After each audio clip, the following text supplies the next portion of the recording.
So today I have with me Zach Marschik, my brother, in fact. Zach, thank you for being here. Absolutely. Thank you for having me. Of course. So to jump right into it, you are a data scientist and an analyst with an emphasis in spatial data. Is that right? That is correct. So on the off chance anyone listening doesn't know what that means, explain that. So my background, and truthfully, my current title is Associate Director of Research, so really a research analyst role. But the focus and what I do in this role and have done in prior is, the fancy data and analytics that every company in the world wants right now. And doing data modeling, dealing with data, trying to generate positive business outcomes from that data at the most basic level. And the geospatial, you might hear it called spatial as well. What that just means is that some of the data I deal with is data that exists at a location, right? A lat long, a boundary, what have you. And, all things that exist at a location have relationships with other things that are at a location. And it unlocks a whole new door of analytics in the world of spatial statistics, modeling and analysis, where you can kind of get different types of results or insights that you might not have got from strictly tabular data or a non-spatially aware model. So it just adds an extra component of location, I guess, to the data and analytics piece of pie. Is that something that most companies are using today, or is that just more of a buzzword that companies strive to be using? So yes and no, which is a terrible answer, but I'll explain a bit. I think to some extent, most are. Anyone that has any sort of assets at any location is going to have data like that and have to deal with data like that. It's a common problem in the GIS world in that it's really poorly defined in terms of the job roles. So like I said, I'm a research analyst, but you could be a data scientist, or I previously had worked in oil and gas, and you could have people who, they worked in the right-of-way side of things, but part of what they got was pipeline information, which is GIS data. So maybe they did a tiny bit of GIS. So there are groups that have specific GIS groups or roles, GIS technician, analyst, maybe data scientist or something. And then there's others that are dealing with that type of data, but don't really have a specified person to do it. So it's a really roundabout way of saying that it's really kind of non-standard, which is unfortunate for a lot of new grads and people who are coming out with just a very specific GIS education without adding something on top of it, because it's like, what jobs are you really looking for, right? So I sometimes mix up my words here, but you also dabble in machine learning, if I'm not mistaken. And is that relevant in any way? Can you apply those ways of thinking or those algorithms to something like spatial analytics, or are they really separate domains? No, they certainly overlap, right? Because at the end of the day, it's data, it's the numbers and data points, then what you can do with that. And so you can, perform statistics, which these days, even just base statistics might be called machine learning, because that's how these things get branded and marketed. But yeah, so anything where you're dealing with data, you can do a variety of types of modeling. You can do AI, ML, deep learning. And, we could dive more into what that really and truly means, because if you ask someone with a PhD in statistics, they're going to have a very different definition than if you ask a senior business leader what machine learning really is. But yeah, there's certainly an overlap. It's data modeling with an additional spatial component is what that is. Well, I'm happy to get into those details if you want to. And how is the perception of machine learning or AI, and I don't know the distinction exactly, how is that perception different from what someone with your expertise would see it as? Yeah, so to be completely honest with you, if you asked certain individuals, they might not say, I deserve the title of data scientist, right? It's a very contentious thing within within the field. So traditionally, you might have had what are called quants, maybe in the financial industry, or people with doctorates in statistics working in various industries, and those are the ones doing statistical type analysis. What has recently happened is that the ability for computers to handle just the crazy amount of calculations, the tool set built around that, and the tool sets and the languages that aid you in doing that has made the bar of entry a little bit lower, which is good and bad. So it means that now you don't have to be this very, very elite individual to be doing really impressive stuff with data analytics and data science. On the other hand, it can mean that you can have some very basic level knowledge and frankly get hired in a data science role depending on how the firm handles it. So it's kind of contentious again. So the best way I can describe it is that the biggest, if you think of it as circles and each is inside each other, right? So the biggest circle, if you will, would be AI. AI just means that the human is trying to put some sort of human thought on and model that using a computer, right? I mean, that's very, very vague and can mean a whole variety of things, but that's ultimately what that's saying. Machine learning is more a kind of derivative of statistical learning, where you're taking, statistical methods and then having the machine perform those, iterate over them, and improve upon them. So the machine is quote unquote learning. And then within that circle, you get other things like deep learning and various other disciplines within machine learning. But so that's kind of how they're related to one another in a more practical or a more true definition. However, there's what I call business definition, which is if you're doing anything with data, any sort of basic modeling, for the sake of marketing and perception, business leaders are going to say they have people doing AI or ML.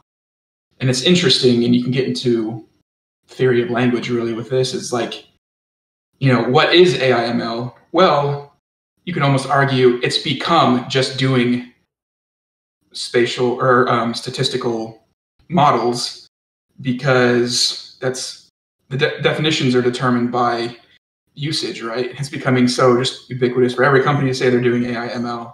So it's really interesting. But if you ask someone in the field that's tremendously experienced, they'll say it's much more specific than that, and that most people aren't really doing it.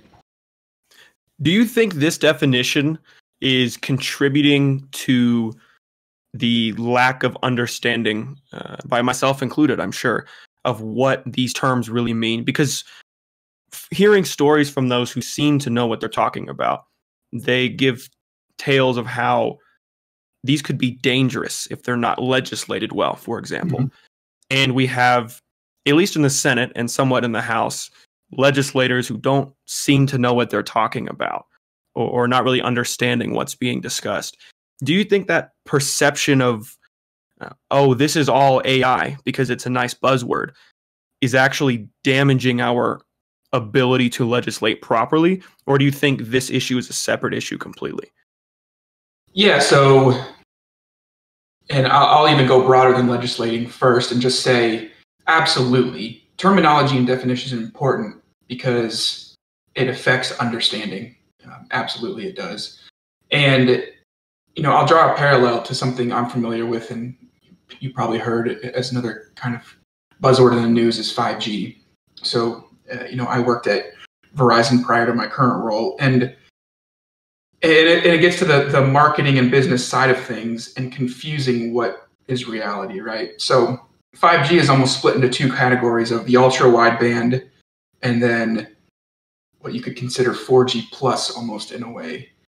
And explain that in detail if you don't mind, because I've seen everything described as 5G, anything from 3D modeling to like you described, in internet, obviously 5G, to types of Wi-Fi, to just general robotics, have all been described as advancements in 5G. What does that actually mean? So 5G is like 4G and 3G and 2G before it, in that it's the network with which your wireless device traditionally thinking of phones or what have you, is able to transmit data. The 5G infrastructure would be new towers that transmit it differently and better than 4G, for instance, if you think of it from a branding perspective. And so where you hear those other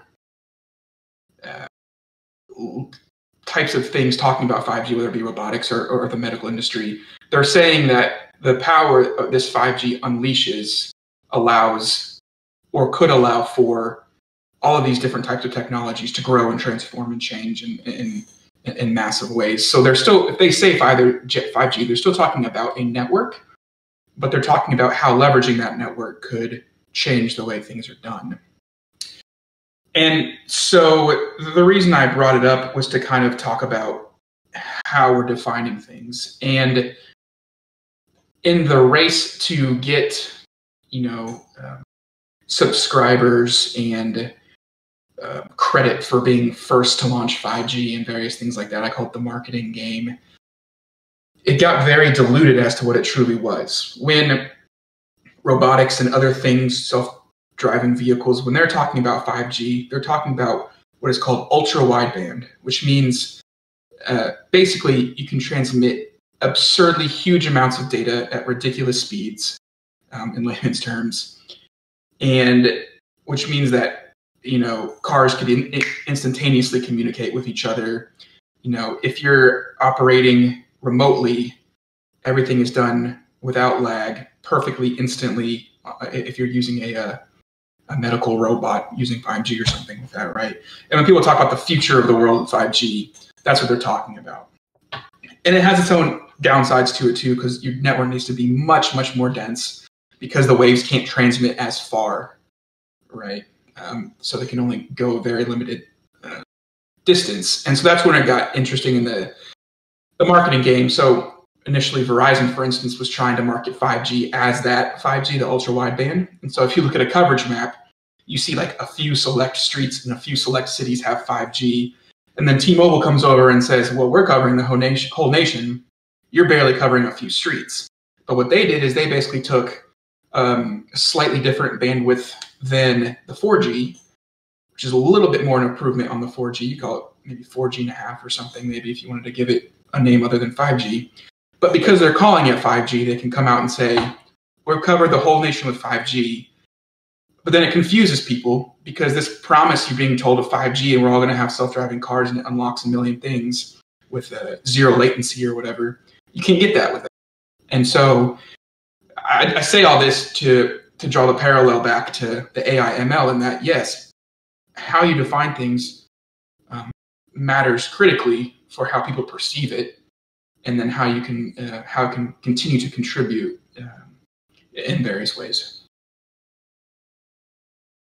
So then, if I hear you correctly, you would say that this representation of AI, let's just say as a simple term, is one of the facets or the primary facet of why legislators are doing so poorly? Or do you think there's any other problems there as well? There absolutely is others in that very specific example, right? So in the broad sense of just all people, the lack of clear definition of what AI ML is certainly detrimental to understanding what it is. When we're talking legislators, there's a much bigger issue of, frankly, age, and it's not fair to say age because you can be older and still understand technology, but just a clear lack of understanding of what, frankly, data, and so with some of the individuals' computers do, what it is, what AI ML is, and they're so behind in terms of just basic computing terminology and understanding, the real world and how these things are being used, that even not understanding AI ML, they could feasibly understand some of the other aspects of computing and how things have changed over time. But there seems to be a lack of knowledge, even in something I would consider as foundational as that. And I think that contributes first. And then certainly the lack of understanding for AI ML contributes as well. Let's play devil's advocate here, because you talk to a number of people who were around before smartphones, yourself included. These are a fairly recent invention. The iPhone, which popularized smartphones, came out in 2007. So it's really a question of who's to blame. And maybe that's not relevant to you, but I'm curious what you think. If politicians should understand these things better, or should companies have some sort of responsibility or some kind of constraint in the free market itself that makes it ever so slightly less free, but also regulates itself? Because if Moore's law continues in that technology doubles in its advancement every 18 months or so, and you could go into more detail about the precise definition, can you really blame the legislators? Because they might be great politicians, they might be great negotiators, great public speakers, but admittedly terrible with technology. So it's I would say it's kind of twofold. So certainly just a rapid pace of change, it makes it difficult for really anyone to keep up. I mean, even myself included, I considered myself in the kind of, internet gamer meme culture not that long ago. And I find myself almost out of it now when I try to jump back in and completely lost. And it's just the nature of how these things change. That being said, there's a certain responsibility to understand what you're legislating on. Now, you should have, whether it's aides or people that you leverage, trusted individuals to help you understand that knowledge better. But again, I think there's at least from what I have seen with various, discussions at Capitol Hill when, the legislators have technology leaders up there and they're, kind of grilling them. It's just even the foundation they don't understand, and it makes it difficult for anyone to know more than something about a topic if you don't have the foundational knowledge. And so, yeah, either there needs to be some personal responsibility taken. Some might argue and this is a separate conversation, that term limits would help with that, because you're not motivated to learn more if it's not going to affect your ability to get reelected, for instance. And I'm a fan of the free market, to go to the that side of the question, but I'm not a fan of letting businesses regulate themselves, because it doesn't seem to work. There's going to be somewhere along the way a continual effort to push the boundaries when you're self-regulating. And so there has to be some sort of accountability provided by the government to these large corporate organizations, is my opinion. So you're definitely going to have more insight into this than me, but from your experience in the field, how can government have a level of regulation without overstepping? And frankly, do we even know where the line is to overstep? That goes back to that problem of not really understanding what's going on, I suspect. But for example, big data, another buzzword people throw around. And if you've seen the docudrama, what is the name of it? The Social Dilemma, about how data and artificial intelligence of some kind is really influential in not only persuading us, but coercing us, you could say, and coercing our subconscious.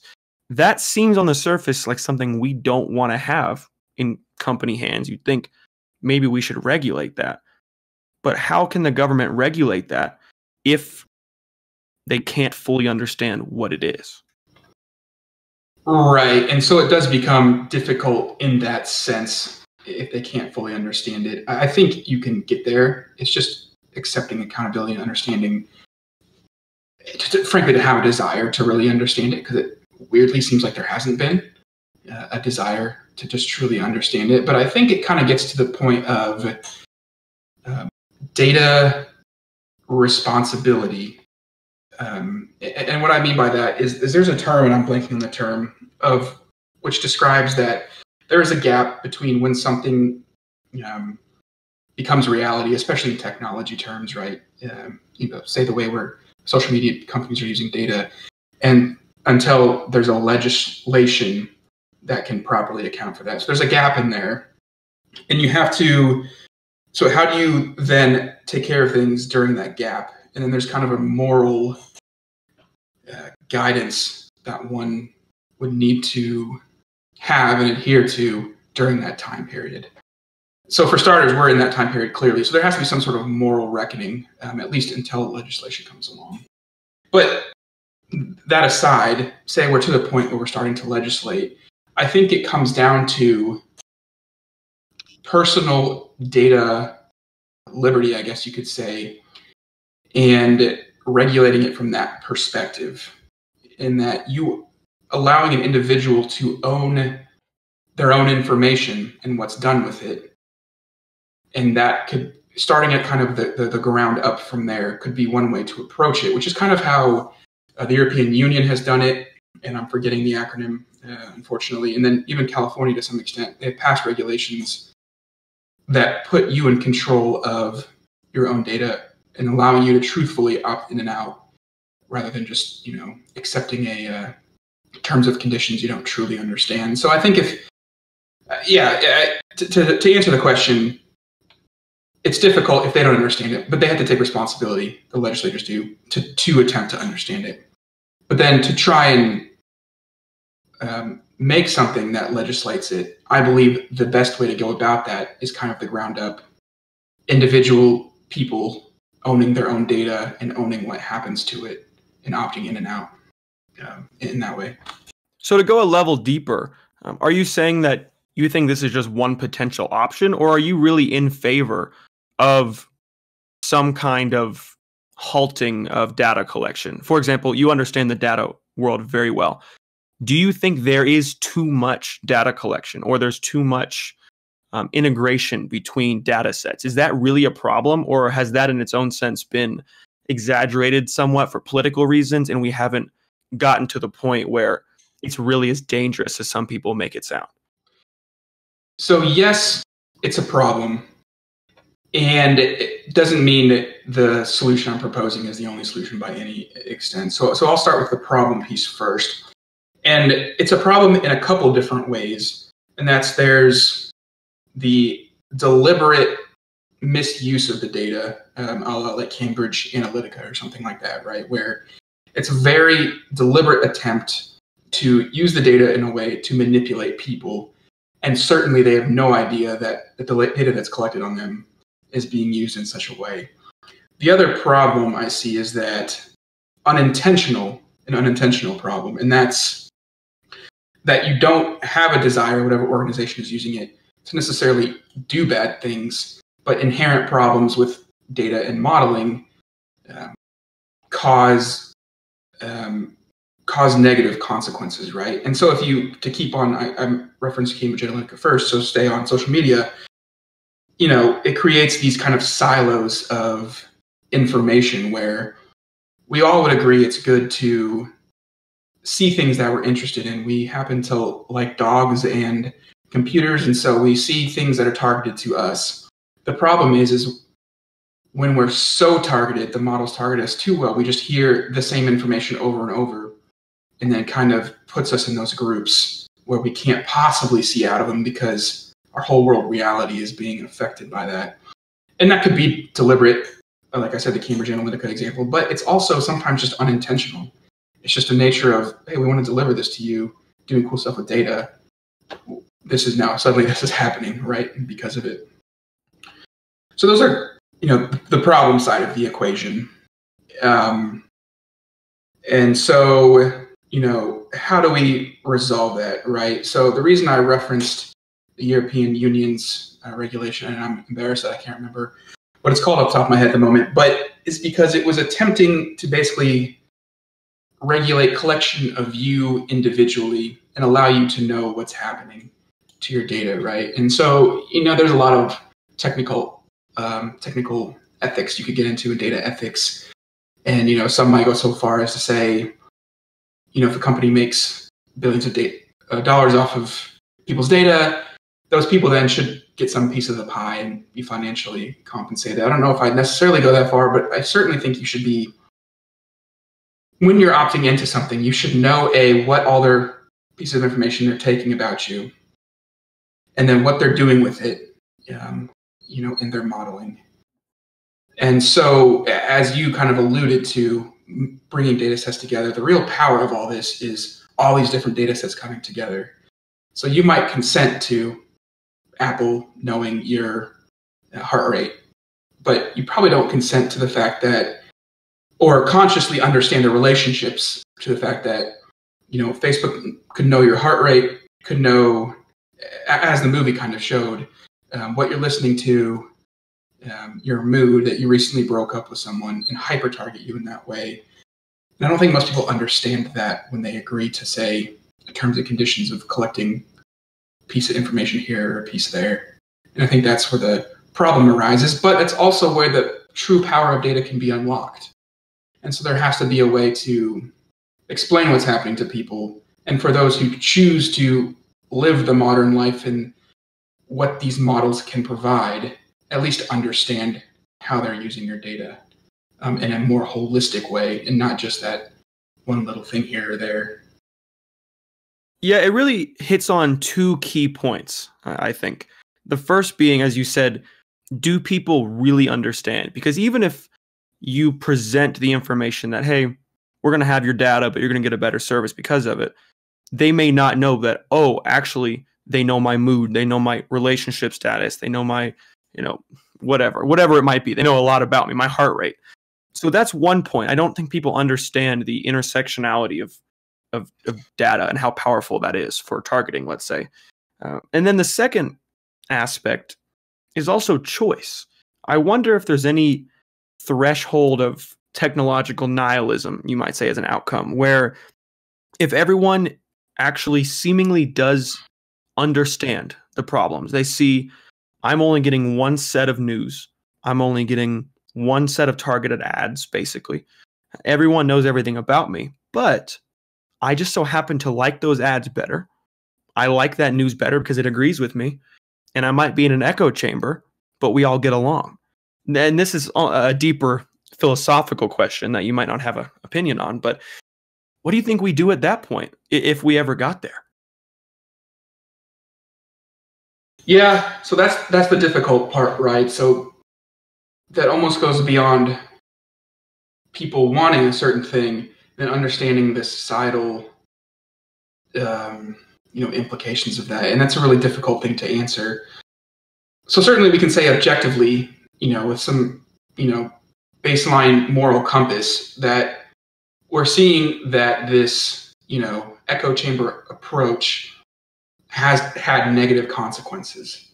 But to your point, if everyone wants to see those things and they don't want their opinions challenged, then they will be content with that.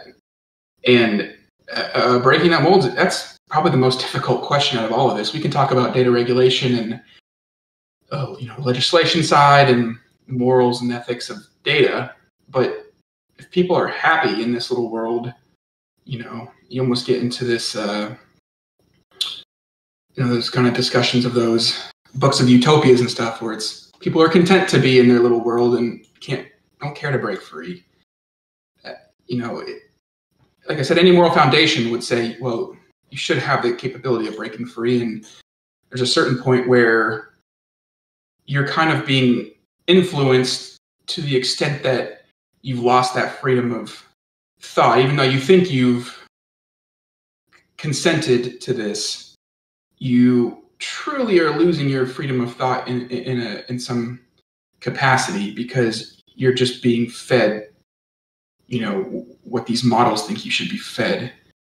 And how you fix that, frankly, I don't have a good answer, but it's certainly something that, I wouldn't say we could continue on with and not see severely negative consequences. I think acknowledgement that this is at least the case is the most important thing. Now, I'm not saying people don't acknowledge it. It seems like most people do that I speak with, although I have my own biases in who I talk with. But acknowledgement of where we are seems to be the only possible step forward. For example, understanding that whenever you are being marketed to, you're only seeing a certain set of options specialized for you. For example, just for a business, one time I ran Facebook ads just to get a hang of what that was like. That's a pretty common thing for small businesses and even large businesses. And it is unbelievable the amount of power I could just have in my hands simply by not just selecting age ranges and things like that, but taking 3 people who click on your ad, let's say, and one of them clicks through. Then these are the people who then are recommended the same products, as well as all of their friends get recommended your product. And then they match their personality type based on what they post, who they like. And then people who like similar things also get the same information. And it's astonishing how much power is in that. And like you said, it's really dystopian to envision a world where we are, beyond this threshold of turning back. But I can't imagine there's any other first step than simply acknowledging that this exists and that it might not be optimal. Yeah, I would agree. I mean, an acknowledgement first, and it has to come from a position of power. I think, sadly, it has to be a high level acknowledgement from, government as well. Because government is ultimately, in terms of legislating, what we look to. But it has to come from other places too, because not everyone considers government their kind of moral compass, even if it becomes the legal compass at some point. Morality and legality aren't always the same thing. And so it's got to come from, leaders who are willing to kind of step out and say, look, there's something not right here, whether it's religious leaders or what have you. I think the problem with the US in particular is that, in a way, our religion is capitalism, and the leaders in the capitalist movement want to continue to make the most money possible, in essence, right? And so it's difficult for then those leaders to then come out and say, hey, there's something going on here, when they're benefiting tremendously from what's going on. Now, at some point, I would envision, and we might have already started to see it, whether it's civil unrest or what have you, in the full cost model, that, okay, this is no longer good, it's going to start costing us in other ways. And maybe that's how we get to the point where there's acknowledgement, and whether it's imposed, say, upon Facebook by regulatory statutes or whatever, or if they just realize that there's so many negative consequences, that eventually negative consequences in the real world eventually affect whether monetary value or perception, PR value, things like that. So at a certain point, I think it gets there. It's just, I guess it has to be the government leaders first, because they're in a position, a more neutral position, rather than reacting to, economic benefits to this, right? I think you're right. I hadn't thought of it exactly like that, but it makes sense to me to think that society will, to be terse, come to its senses in some manner, because even today we can see these changes in suicide rates, let's say in teens, in rates of under eating in an otherwise well-nourished and economically stable population. And it's more common in certain genders and certain socioeconomic statuses and all of these things.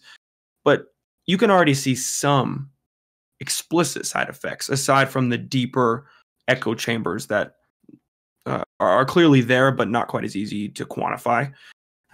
So that's a good way of looking at it. And I would like to parallel that way of thinking just in the state of optimism, that we will figure it out, because we tend to figure things out as people. We are now in a better state morally than we've arguably ever been in the history of Homo sapiens. That's pretty cool.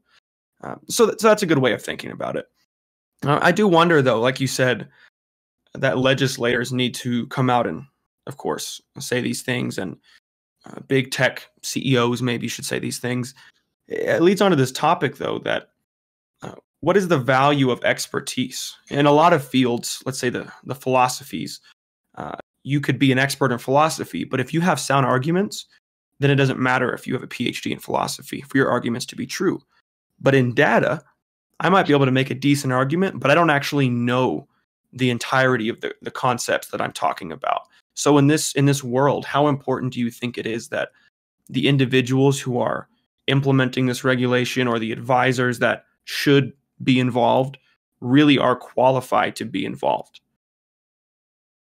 So starting with the kind of governmental, advisory roles, they need to be qualified. They need to fundamentally understand what's happening and be able to communicate that to the people who ultimately have the power, right? And it's, I don't want to go down a bunny trail, but part of it too is that data is pretty much ubiquitous in society. So it's like education, frankly, needs to kind of, in an interesting way, just revolve around data. Now, I'm not saying you change, the educational system dramatically or anything, but what I'm saying is that, from a young age, you need to understand data, frankly, because everything you're learning, if you want to be a biologist, if you want to be an astrophysicist, if you want to be in government, we're at a point now where it's getting close to where everything will end up being data-driven. All results, all decisions will ultimately come out of data in one form or another. And so data education, I think, is absolutely critical. And frankly, critical thinking education as well. If we're not a nation of critical thinkers, we may never, quote unquote, fix it. We may never get to that point of resolution if you don't want to think critically. If you're just a happy cow in your field and you get fed enough and then eventually you're led to slaughter, if you don't have the ability to think critically, you aren't going to ever care to come out of that. And I think we as a nation are still have enough of a critical thinking base where I do agree that we're going to move on from this and resolve it. I just think the problem is it's happening so fast, and there's been a very concerted effort to remove critical thinking. And if that effort was to succeed at scale, you could surmise that this this data problem might not be resolved because there's not enough critical thinking left to really care, I guess. Do you think there's any chance that there's a sad irony that we need better critical thinking around data, but this data is potentially a detriment to our ability to think critically? Yeah, that's a really interesting point. Yeah, that's just a difficult one. How do you reconcile those 2 points that you made? I don't know. I don't have all the answers by any means, but something must be done, because if we don't understand the world in which we're living, how can we affect it in a meaningful way? Right. And critical thinking is an interesting one, not to deviate too far from tech, but there's an important distinction that is often not made, at least not made well, between, I would argue, intelligence and critical thought. Because oftentimes you could see debates, on TV or online, and someone would say, well, you're just not thinking critically about this. And they would say, no, I have a PhD in the topic. I have multiple degrees. I have professors as parents. I'm very intelligent. They say, well, you're intelligent, but your arguments don't make sense, right?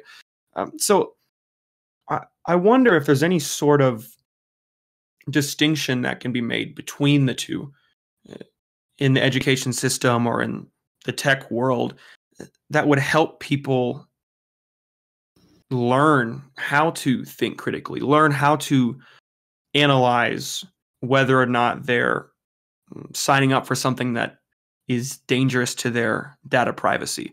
I don't really know if there's a way forward there, but I don't know. I really am at a loss for words, but I would like to think that there's a way to propel people not by just their intelligence, but also their ability to process the world in a critical manner.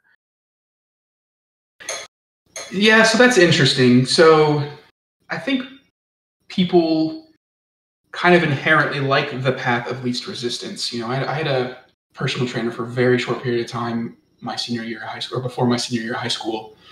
I had illusions of grandeur of rejoining the football team and being some star or something. But my form was not great on something that I was doing, one of my lifts I was performing. And he was basically saying, your body intends to just take the path of least resistance. You have to train it to overcome that, to strengthen your muscles. And now I'm drawing a parallel to the brain, which is very different, don't get me wrong. But, I think, and we've seen it in discourse in general, is that people want black and white, whether that's, in religion or whether that's in politics or what have you. Tell me there's this team and this team. Tell me it's yes or no. It's just easier when you have this big, scary world out there to understand. It's just easier to sometimes just live, to just, it's this and this, or it's this or this, and that's just what it is, and don't try to think too hard about it. It's exhausting to think that hard about things all the time. And I wonder if that's part of the problem, first. And then second, it's also just how I think we were taught. When you're taught, when you teach to a standardized test, you're teaching to remember facts and figures, which are important, don't get me wrong. And not to say that there isn't critical thinking and, writing exams and stuff, but it still largely seems from, my experience and experience of others that you're learning pieces of information. There isn't as much of a push to learn the why. This person did this thing. Chris Columbus sailed the oceans blue in 1492. Yeah, I know that. But what did that mean? What impact did that have?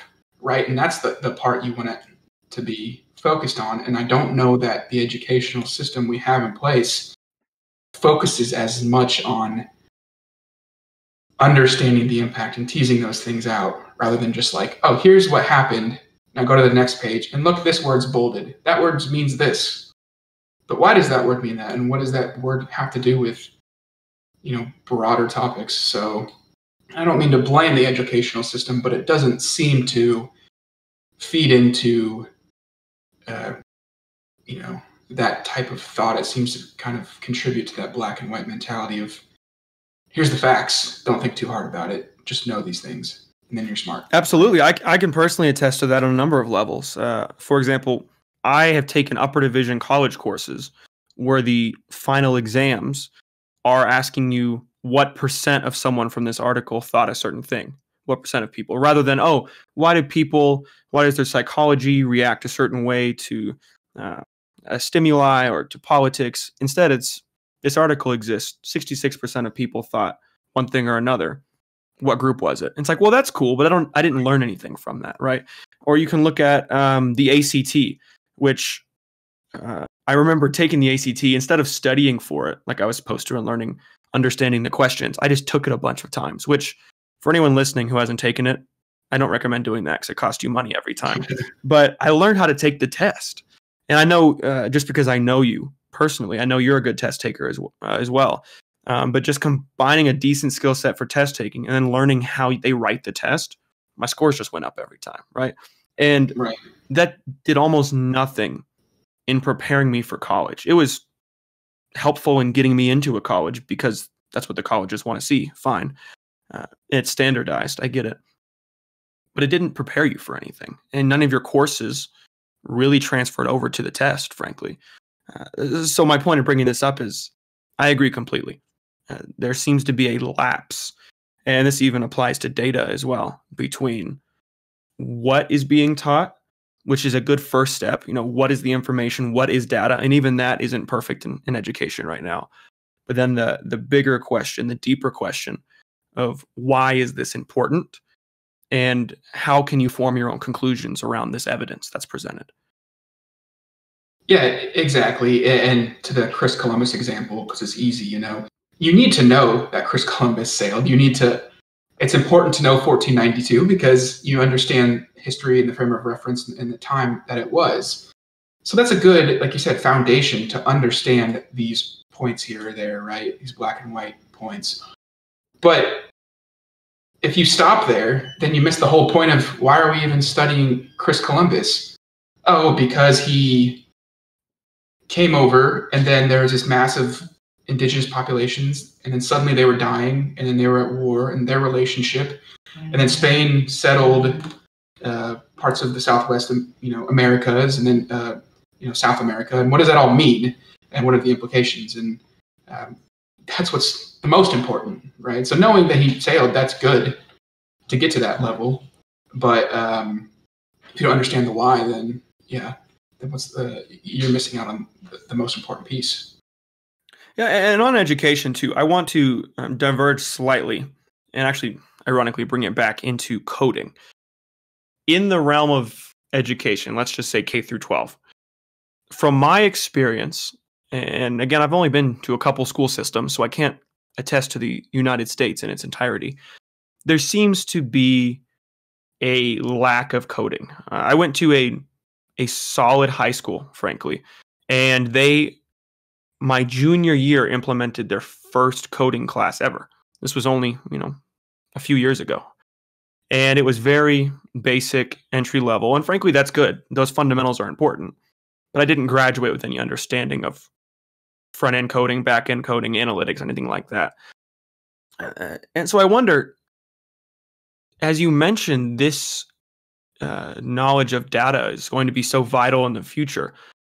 Do you think this understanding of code specifically, programming, whatever language that might be, do you think that's equally as important? Or do we just need that entry-level understanding of how data is controlling the world, but we don't actually need to know how to code it ourselves?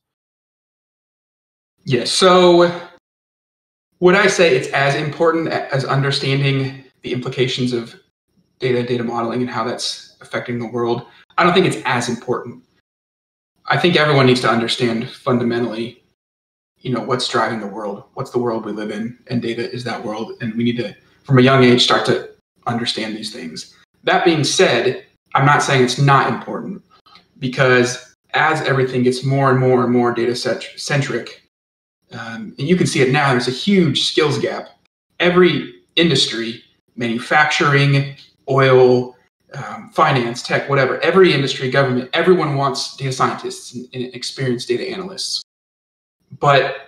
And to be that, you need that foundational, not necessarily know how to code Java or something and build a tool. It's a developer, it's a different role. But the data side of things, everyone wants that. And you need to know some basic tools from a young age as to, that needs to be a key part of the curriculum. Whether, maybe you start with Excel and then you move into Python or more complex things. And there'll be more tools that come along, certainly. But that needs to be understood from a young age, because that's what, not just that's what employers want, that's what's driving everything when we talk back to the data, right? And not everyone will have those types of roles, but it's those people who are using that data to drive these outcomes, right? And so it's still important. But yeah, everyone, regardless of if their future path is anything data related, which more and more it may be, they have to at least understand the implications of our data society. A number of ways I've seen that done is in college, right? Higher education, at least. And I did one semester of computer science at university. And I'm just going to say, totally biased from my own experience, was not worth paying a university tuition bill. And I know you've done at least one boot camp in the past. I've done online courses per your recommendation, actually, and they were effective, and I can only imagine less expensive than a college set of courses. So this really brings up another question, that even if you teach coding in high school, or just data generally, but in this case coding specifically, why is it that we need to go to a 4-year university? In the corporate world, from your experience, do people really care that you went to a certain college and you had a good GPA in the engineering school and you coded? Or does your skill set in this domain actually matter more? And now there are more options for people to go to a boot camp or learn online and just show that they have the skills. Yeah, so yes, companies care about where you went to school in some cases. So, namely, right now I work in for a finance company, right? And so when we're trying to get interns to come in, especially in the business and the investment professional side, most of them went to a similar program. Maybe say it's Columbia MBA program, and then they interned at a big financial firm, and then they got a job at a big financial firm, right? And so there's still a ton of weight, especially in kind of the more old school jobs, with where you went to school and did you get this piece of paper. And there's reasons for that. And, you know, to some extent, it should happen that way. If you've got a PhD in computer science from Stanford, you're going to do better things, frankly, than someone who went to OK Coders like I did at boot camp. I mean, that's just the reality of the world. However, there's not that many Stanford PhD computer science graduates. And there's a huge middle ground of people who are doing this type of work where ultimately it seems that it's transforming to where the work matters more than the degree, which is really interesting. And it's funny, we're talking data, and when you start talking data these days, it's almost like big tech is the bad guys. But traditionally, tech was really progressive in that it had altruistic motives. A lot of things in the tech world did. It created opportunities for people who, hey, if you contribute in a meaningful way, I don't really care at all about where you came from or what you did, right? If you can code, you come in here and code.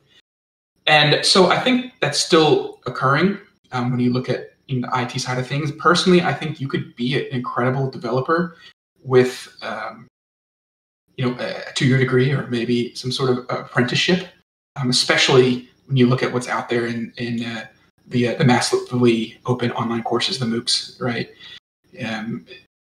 So I think that's continuing to happen. Tech led the way on that, but I do think in those types of roles, even in non-tech organizations, what you can do ultimately matters. Now, if you don't have that degree, you're going to have to create a portfolio or have something to show that you know what you're doing and pass the entry tests and stuff. But I don't think it's necessary. And I think I'm a good example that, finance is hard to break into. I mentioned that you went to this program, you did this thing. I didn't go to that program or do that thing or was in that fraternity. But I had a specific skill set that the firm understood was needed. And I proved that I could use that skill set to help drive towards the outcomes they want. And I think that's what's ultimately more important. So when we talk data and IT-ish things, and really, frankly, back office in general, except for maybe things like accounting, I think the degree isn't as important. But in many things, it still does hold a lot of weight, and it still is helpful to have. And that makes sense. And you really are an interesting test case in this, coming from a geography background, although you do have a GIS certification, and then being successful in your career. And on the flip side now, pursuing a master's of science in data science. Is that correct? Correct. Yes. But that's still even unconventional in and of itself, because it's with the University of Wisconsin system, which is an online degree where the courses are taught by a variety of professors from a variety of different University of Wisconsin campuses. So even that is unconventional. I found it, very helpful for me. But for someone who doesn't, who wants the convention, they're going to be like, I don't understand this. You weren't sitting on a campus getting your master's degree, right? And then immediately after that, then you get your internship or something. So it's certainly still unconventional, even in that way. But yeah, it's still going to, at the end of the day, be a piece of paper that says I graduated with a master's degree. Yeah. So really, if I hear you right, and if my intuition serves me right as well, this piece of paper, this diploma, is what gets you in the door, right? I remember I took a gap year between high school and college, as you're well aware. And I was applying for jobs, saving up for college, got to pay my rent at some point, all of these things. And there was rarely an option for gap year. There was an option for high school. Are you in high school or are you in college? And most of the jobs that I was applying to were pretty much entry-level jobs, but they wanted you to be in college. And I made the mistake of, whenever I'm clicking through the options before I can submit my resume and submit my cover letter, I said, oh, high school, because I thought, well, I have a high school degree. I'm not technically in college, although I am enrolled for the next semester. But then within 6 seconds, you have an email responding back to you from a robot that says, hey, you're not qualified. And at first, I'm a little pissed because, oh, I have this whole cover letter I just wrote out that explains the whole situation. But that's just part of it.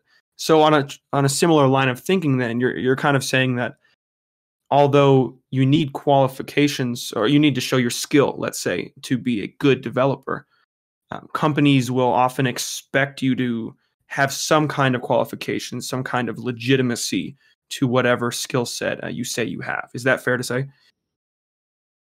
Yeah, I think it is. So I think you summed it up pretty well in that, and we could go down a whole rabbit trail here, which I don't want to do, but in HR hiring systems and whatnot, where, having one word or not having one word, you get kicked out of a job that you're more than qualified for. But yeah, I mean, you're going to get past your initial screening. If, someone wants a bachelor's or someone wants someone really senior, maybe they'll ask for a master's. And so to get past that initial screening, that degree is incredibly helpful. And that might be where the most value is, in my opinion, in the degree.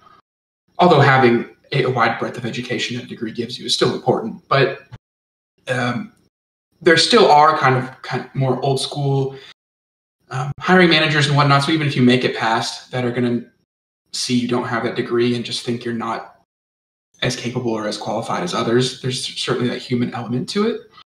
But if we're talking strictly data and programming and kind of the techie, quote unquote, maybe you say STEM. I don't know if STEM's right because engineering's a little different, professional engineers. But regardless of, I think you know what type of jobs I'm talking about. But ultimately, they're going to care more about the fact that you list certain skills in your resume, and that when they talk to you about them, you can talk meaningfully about them that prove you understand them. And then you can come in and show a little bit of what you're capable of. I think that's far more important to a lot of the hiring managers in that kind of field. However, if you can't make it past HR, that initial screening, that hurts you tremendously, right? I mean, it doesn't matter how good you are, how much a hiring manager would love to have your exact profile, because a lot of times they're not the ones who are seeing the list of resumes. They're seeing 10 that HR had synthesized and said, these are your best candidates, right? And so there's a serious problem there, a problem that the likes of, I think Google and Facebook have kind of overcome, where you just, having it apply to both, you literally just submit a resume and that's it. And now it's a longer process because they have to parse through all of that, but they don't just make you submit your information 3 times, 3 ways, and then kick you out. So yes and no, to answer the question. It's important to have it to get through cross that first bridge, but I don't think it's critical. And eventually you'll cross that bridge. And if you have the skills to support what you're trying to do, you'll eventually get a job doing what you want to be doing in this particular field. But it makes it a lot easier to deal with the other bullcrap that is around getting a job to have that degree. So then once you're in, like yourself, I'll just say you are, quote unquote, in the corporate world of data analytics or data science and so forth, then what extra value does pursuing a master's degree give you in a similar field?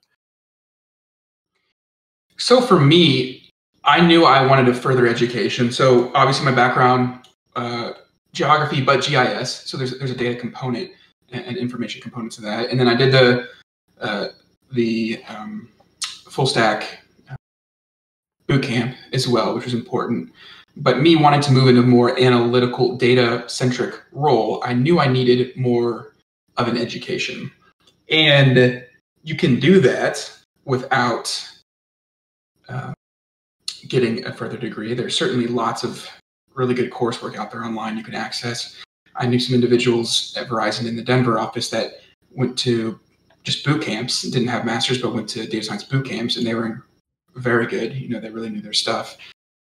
But I also, at that time, I chose to do it was in at Verizon. So I was seeing kind of the corporate world, and I understood that for any future roles or for progression, having that piece of paper that said masters was going to be hugely important, because a lot of places, even if they don't put a hard line in the sand, they'll, if you want to make it to a director or above role, not having a master's is really going to make it hard for you to do that, right? And frankly, I'm sure if I hadn't been in this program, I don't know that I'd be hired in my current role at Invesco, right? I don't know for sure, but I'd imagine I might have not got at least the initial interview. So yeah, I mean, it was certainly impactful for me to continue my career.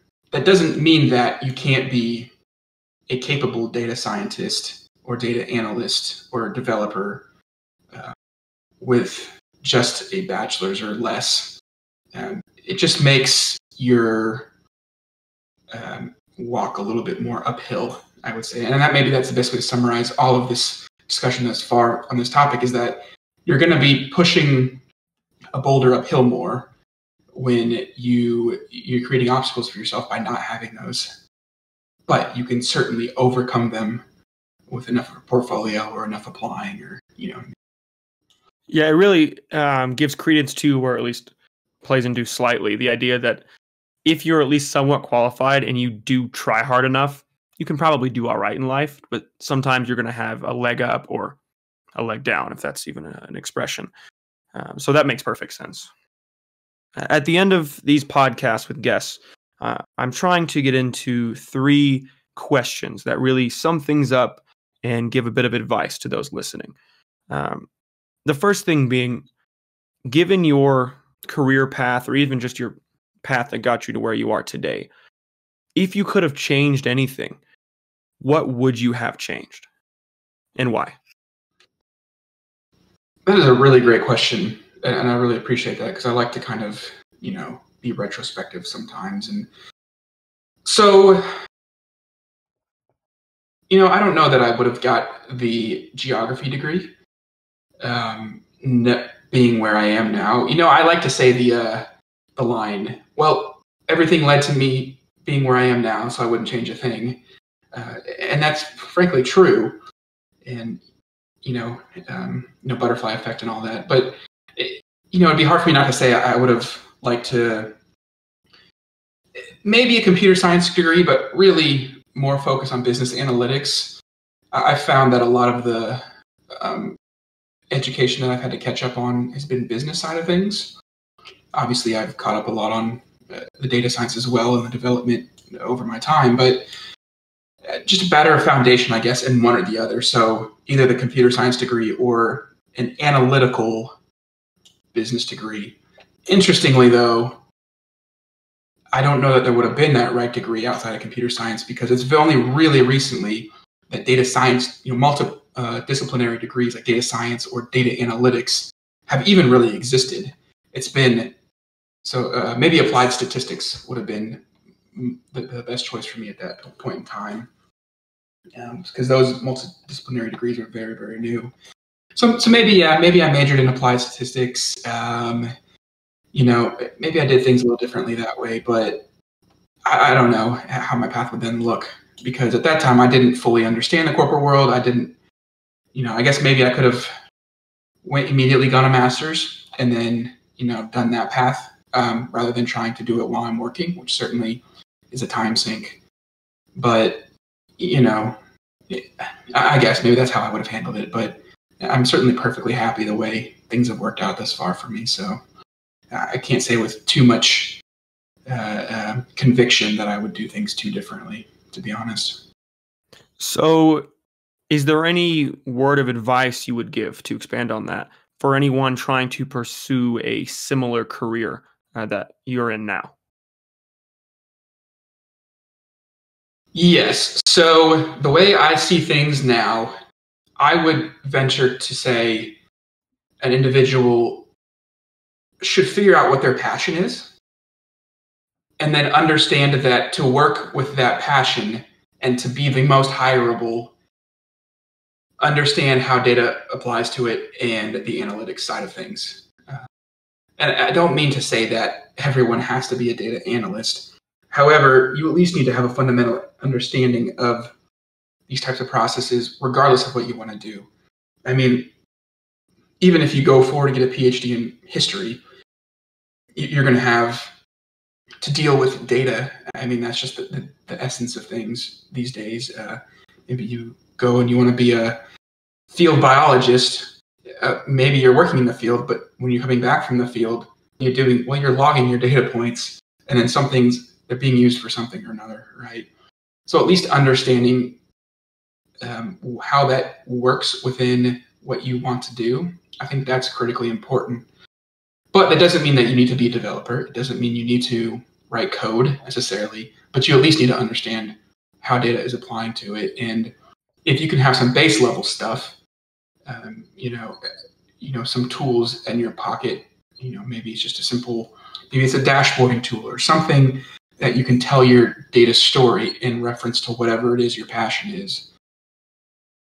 That's just the nature of what the job market is now, and you're going to be a leg ahead. And frankly, I think it's good regardless of that, because it's going to make you more capable of telling your story for whatever your passion is. Anyway, so it's just a good skill to have. But so how would you pursue that path? I certainly wouldn't say go get an applied statistics degree and then be like, oh, cool, I love animals, and go play with snakes. Still get your biology degree, but understand that you need to understand more of the data side. And I think a lot of universities, I alluded to the multidisciplinary degrees, are starting to have these concentrations or these add-on, course load you can take where you're basically saying, I got my degree, also I have this data component that I've just added on top of it. And so where that's available to an individual, no matter what you're doing, I think that would be of value. Second question. What is the biggest misconception about people in your career field, either data scientists, analysts, or just corporate individuals in the tech world generally? Biggest misconception. So historically, and this is changing now, like I spoke briefly on it earlier, there was this view that if you worked in tech, you probably had some altruistic tendencies, or you were doing the next cool big thing, and that those were what working in tech was. The reality is now, because it's so commonplace, data or development or data science, whatever, it's in every field. So you're still going to work for places that aren't Silicon Valley places. Most jobs in the field are going to be not those places, right? If those companies even still have that same reputation for being these innovators, which they may or may not, as they become just frankly, publicly traded big companies. But, if you want to work in the field, it's not just going to be that. It's going to be all kinds of companies all over the place.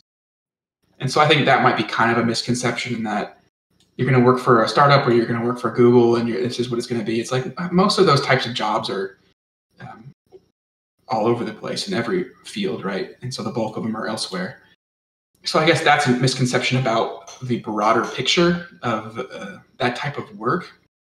I guess about the individuals is that, not every one of them or one of us will be that PhD in applied statistics, right? Not everyone is creating their own language or library or really necessarily moving the needle forward on the technology side of things. A lot of the people in the field are really doing it to serve their work and doing it as a job. And not that if you're passionate, you can't do it, do things to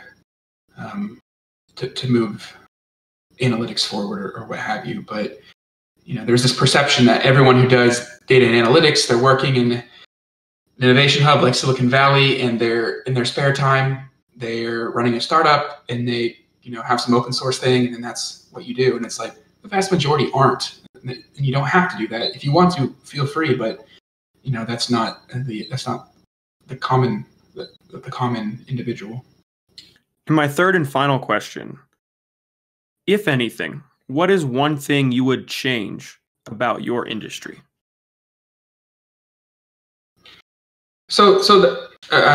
I don't think I'm shocking anyone in the finance industry in that it needs to be more diverse in terms of, race and backgrounds and stuff. And educational backgrounds, I think, is a diversity that doesn't get talked about, and just life backgrounds, right? You get a lot more different types of insights when you have different types of people. That's just the reality of things. And I actually think the world of finance is starting to understand that. And so, diversity in the broadest sense, not just racial, although that's important as well, obviously, but diversity of experience and diversity of different types of educations, leads you to, that's how you seek out and achieve insights, right? Because everyone thinks the same way. You're all thinking the same way, so you can't have that new idea. So there's that. And then also just technology. Finance is an old industry, kind of like government, but with more money, right? And then in that it's,